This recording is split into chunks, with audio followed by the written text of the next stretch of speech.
कहाँ कहाँ से आ रही है ये ध्वनियाँ? कहाँ से आ रही है ये ध्वनियाँ?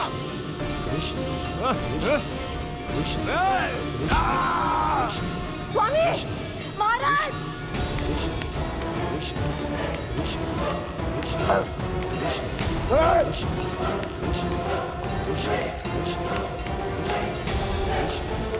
कैसी ध्वनि महाराज?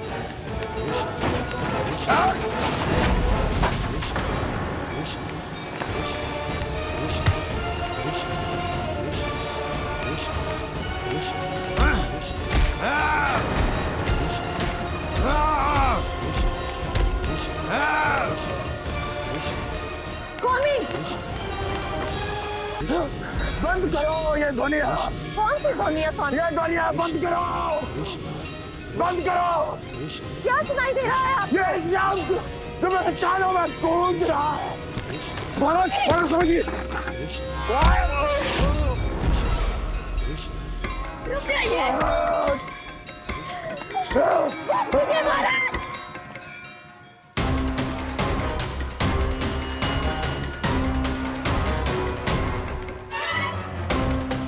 आप भूल रहे हैं कि आप मथुरा नरेश है, कंस है आप। और किसी भी व्यक्ति, वस्तु या घटना से महाराज कंस इतने व्यथित नहीं हो सकते कि वो सुदबुक खो बैठे। स्वयं को संभालिए महाराज। बंद हो गई, बंद हो गई, बंद हो गया वो स्वर, बंद हो गई वो ध्वनिया। काफी। यूं मत सोचना कि मैं तुम्हें सुन नहीं रहा था।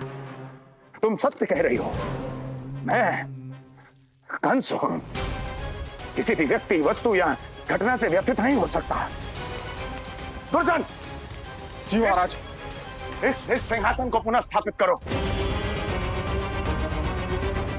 यदि कोई भी योग्य इसे स्वयं सिद्ध करने नहीं आता तो मुझे पता है मुझे क्या करना है, कैसे उस दुष्ट बालक का संहार करना है। मैं भली भांति जानता हूं। ये दायित्व आपको ही निभाना होगा ऋषिवर। इससे दो लाभ होंगे। एक तो मेरे बाबा कंस के कारण होने वाली चिंता से मुक्त हो जाएंगे और आवश्यकता पड़ने पर मेरी पहचान को मैया से सुरक्षित रखने में सहायता भी करेंगे।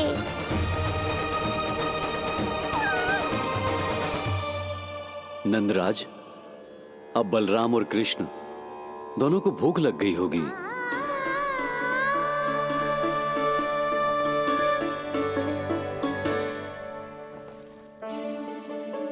प्रणाम गुरुदेव। प्रणाम गुरुदेव।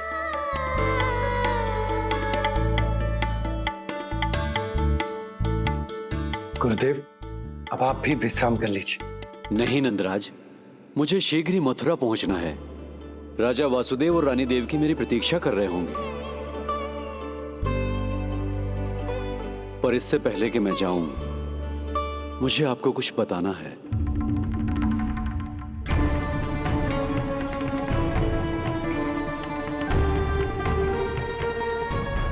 गुरुदेव, आपके ललाट पर बल पड़ गए। सब कुछ ठीक तो है ना? कहीं आप मुझे कंस के बारे में तो ना बताना चाहते?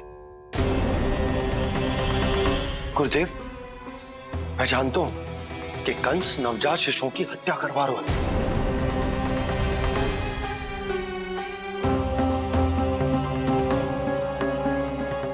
कंस नहीं, कृष्ण के बारे में कुछ कहना है मुझे।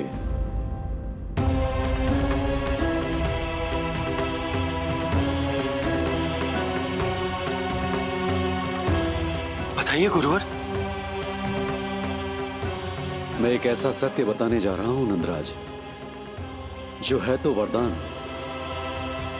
पर उसे स्वीकारना आपके लिए बहुत कठिन होगा। गुरुदेव, आप जो कह रहे हैं वो मैं समझ ना पा रहा हूं। बताइए ना।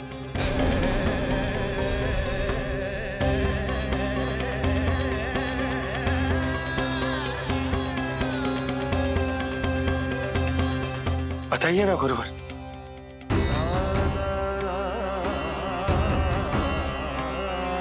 सत्य ये है नंदराज,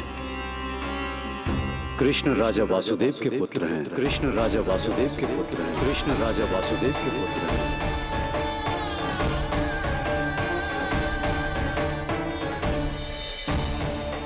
और वो कोई साधारण बालक नहीं है, स्वयं श्री हरि विष्णु के अवतार हैं। और वो कोई साधारण बालक नहीं है, स्वयं श्री हरि विष्णु के अवतार हैं।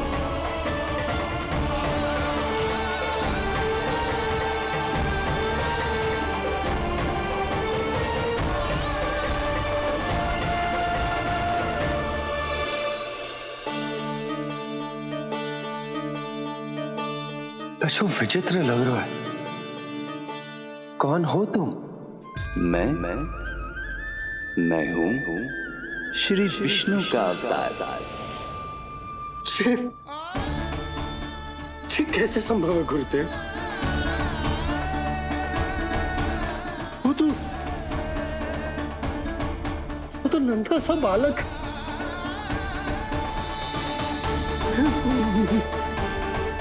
वो श्री नारायण का अवतार कैसे हो सकता है? और गुरुदेव, आप ये सोच भी कैसे सकते हैं कि वो मेरा लल्ला वसुदेव भैया का पुत्र है? यही सत्य है नंदराज, पिछले जन्म में मिले वरदान का फल है ये।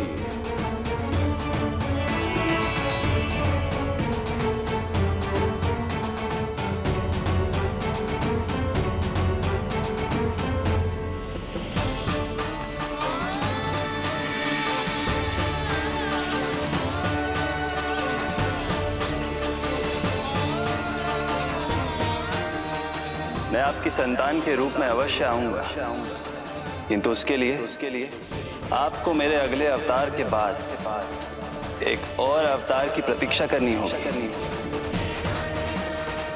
क्योंकि अगले जन्म के लिए मैं पहले ही ये वरदान माता देवकी को दे चुका हूं। इस समय मैं विवश हूं,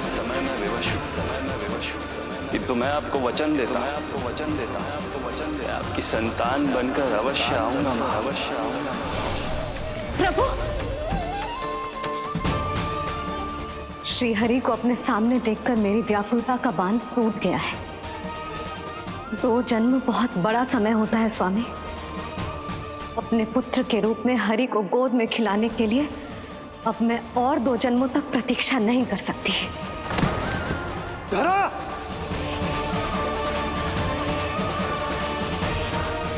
माता देवकी को मैं पहले ही वचन दे चुका हूं, इसलिए विधि के विधान के अनुसार मुझे उन्हीं का पुत्र बनकर जन्म लेना होगा।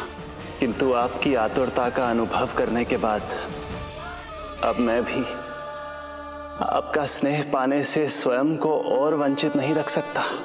ये जो भी हो रहा है प्रभु की ही लीला है। कृष्ण के जन्म के तुरंत बाद भगवान विष्णु के आदेश पर वासुदेव जी के यहां आना पड़ा और आपकी और रानी यशोदा की पुत्री को अपने पुत्र के साथ बदलना पड़ा और इस तरह कृष्ण आपके और रानी यशोदा के पुत्र बन गए।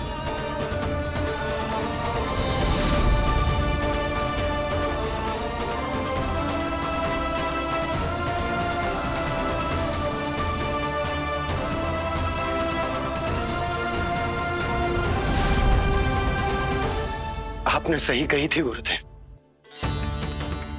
कि सुनने में तो वरदान ही लगता,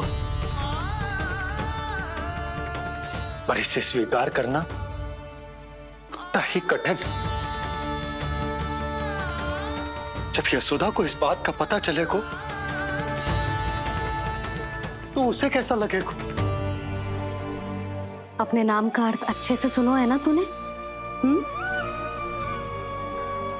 उसका हर एक अक्षर भगवान श्री नारायण से संबंधित है, जैसे उन्हीं का स्वरूप है तू।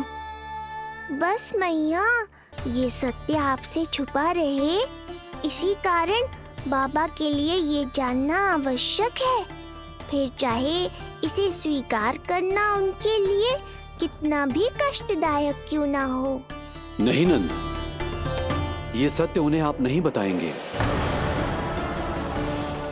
स्वयं प्रभु ने मुझसे कहा है, किसी और प्राणी को इसके बारे में भनक तक नहीं लगनी चाहिए, और रानी यशोदा को तो बिल्कुल नहीं।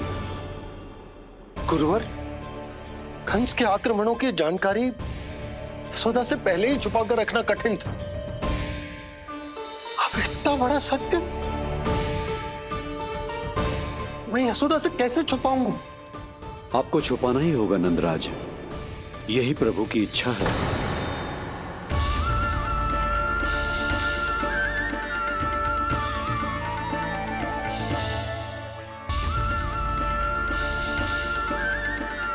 और क्यों गुरुवर?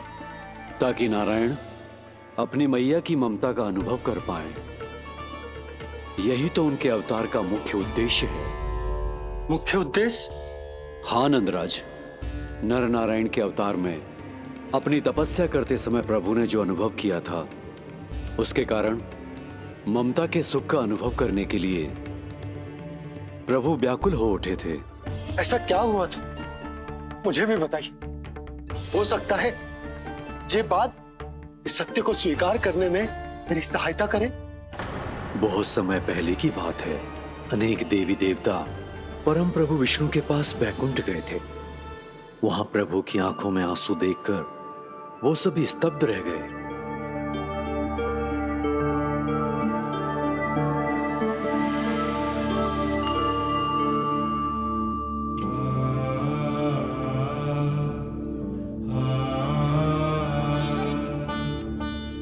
प्रभु,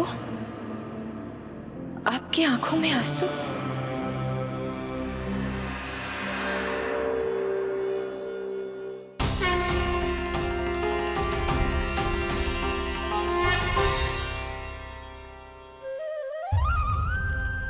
चिंता मत कीजिए, आप सब तो जानते हैं हिरण्यकश्यप को मारने के लिए मैंने नरसिंह अर्थात आधे मानव और आधे सिंह के रूप में अवतार लिया था।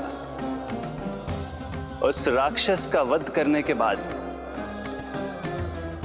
नर और सिंह दोनों भागों ने अलग अलग होकर नर और नारायण के रूप में पुनः जन्म लिया। वर्तमान में वो दोनों बद्रिकाश्रम में तपस्या कर रहे हैं।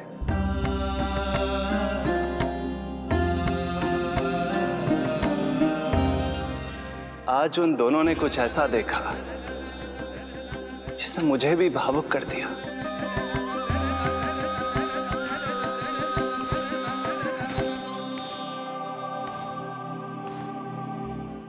सखा, ये युवक कौन है? निकट के एक गांव के धनी व्यापारी का पुत्र है ये। प्रत्येक संध्या वन के उस पार ये अपनी प्रेयसी से मिलने जाता है और फिर रात्रि भर उस नर्तकी के साथ सहवास करने के बाद सुबह अपने निवास को लौट आता है। यदि यही इसका नित्य क्रम है तो फिर आज ये इतने तनाव में क्यों है?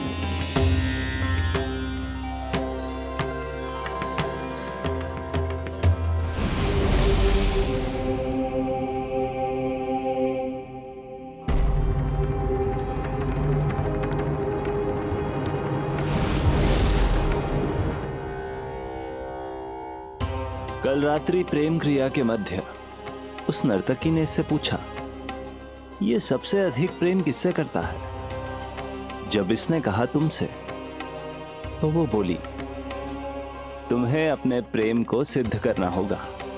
अपनी मां के हृदय को उसके तन से अलग कर मुझे सौंपना होगा। मां का हृदय? क्या हुआ प्रभु? वो लाया अपनी मां का हृदय? ये जिज्ञासा यक्ष प्रश्न बनकर पूरे दिन नर और नारायण के मस्तिष्क में कौंधती रही।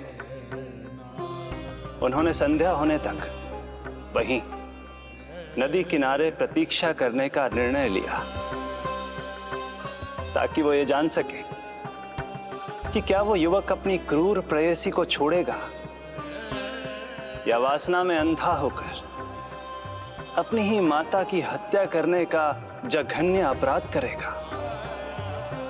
अब उसके वन पार करने का समय बीत चुका है।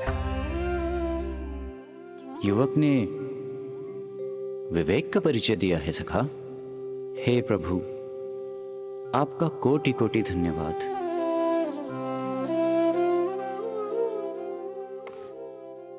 सखा,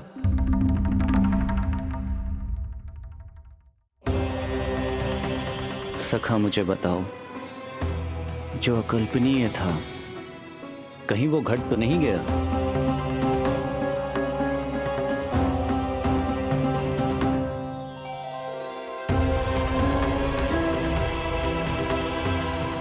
जब इस युवक की मां को इसकी प्रेयसी की क्रूर मांग के बारे में पता चला तो जो उसने किया वो इस समस्त संसार में केवल एक मां ही कर सकती है। बस इतनी सी बात?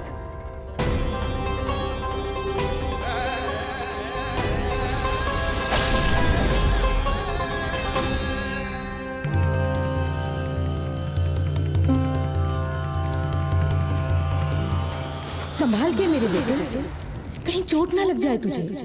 संभाल के मेरे बेटे, कहीं चोट ना लग जाए तुझे। संभाल के मेरे बेटे, कहीं चोट ना लग जाए तुझे। ये तो उसकी मां की पुकार है। मां, मैंने क्या कर दिया मां? मां!